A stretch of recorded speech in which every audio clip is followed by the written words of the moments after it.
The temporary closures of businesses and schools due to the Omicron surge does not seem to have much of an impact on unemployment here in California. Joining us now to break it down, former state EDD Director Michael Bernick.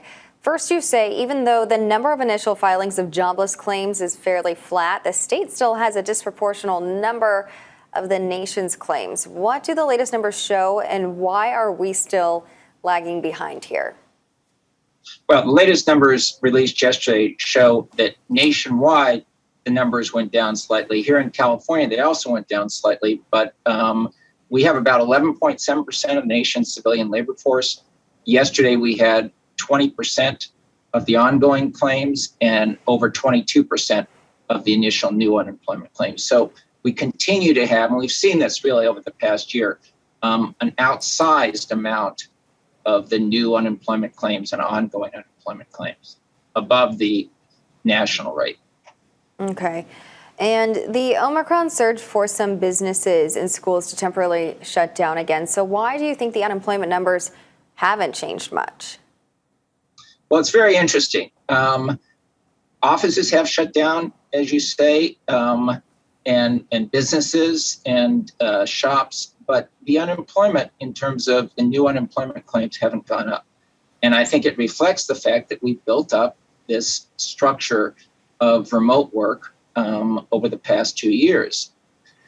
Since the early 1990s, people in California, advocates for telework, have been urging this movement toward telework, to remote work. Never had any success. For 30 years, it never had any success. Then comes COVID. And now what we see just in the past couple of weeks, even as businesses do close, the number of jobs, we don't see the layoffs that we saw in early 2020 at the start of the pandemic. So a lot of people really just got used to the type of formatting we need for work to continue moving forward, but stay separated. So what? Yes, we've got this structure of remote work in the state, and I might add the other factor there. That's really, I think, the main factor. But the other factor is employers, because of the very tight labor market that we haven't seen for several decades. Employers are holding on to workers. So even though restaurants may close or shops may close temporarily, there's a real desire to hold on to workers, given the difficulty of finding new workers. Mm-hmm. Keeping that retention is really important. So what about the employees who cannot work remotely, like at restaurants, what you said? So how are they still managing to hold on to their jobs? How are businesses, as you just said, being able to keep them on staff while having their doors closed? Well, the idea is that this is temporary. And so employers were not seeing the layoffs that we saw in earlier surges, either at the start or when we had the Delta surge. Employers are holding on to workers, A, because of the difficulty of finding new workers, and B, because of the hope that this is temporary and that within a couple weeks we'll be back to relaxing the restrictions. A new report shows how much money workers have saved during the pandemic. So what do the numbers show in that report?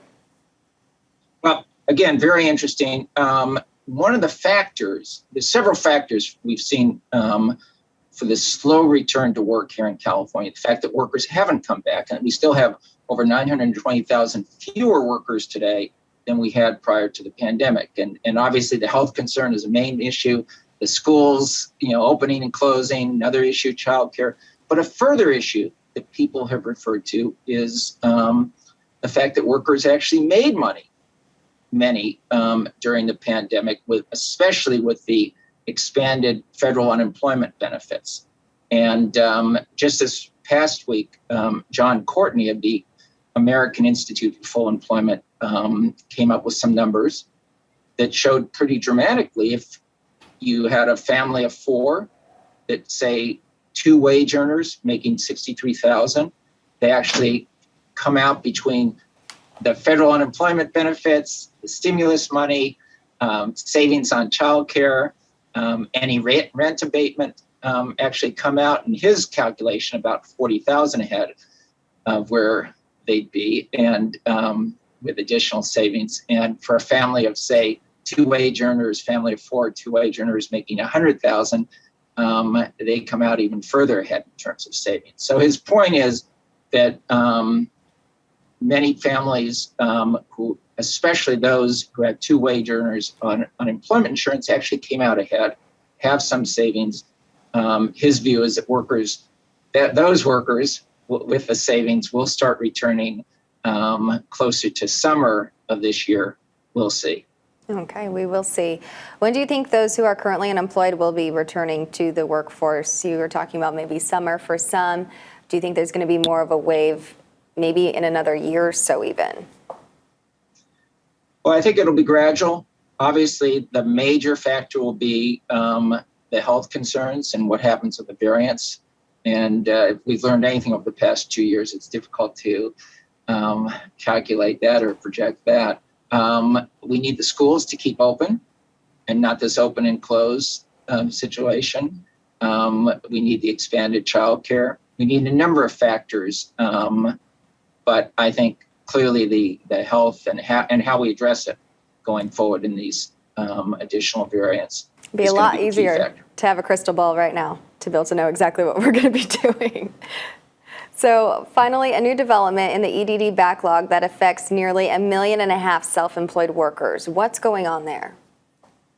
Well, this relates to what's known as the Pandemic Unemployment Assistance Program. This was a new program in unemployment insurance. Traditionally, the only people receiving unemployment insurance, workers who are W-2 workers, employees, and independent contractors couldn't receive unemployment insurance. Then comes COVID. In April of 2020, Congress enacted the CARES Act, opened the program to independent contractors, but a very, very poorly designed program, very limited protocols, lax standards, and what you saw is enormous sums of money flowing out with very few guidelines or protocols. In our state, we've paid out since the start between regular UI and pandemic unemployment assistance over $180 billion.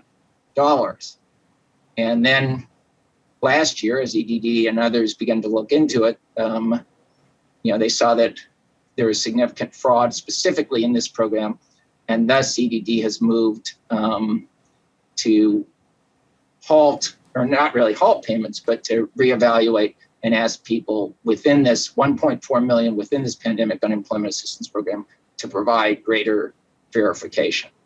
All right. And that's what's going on. Gotcha. A lot of moving parts here. Michael Bernick, thank you so much for your time. Thank you, Amanda.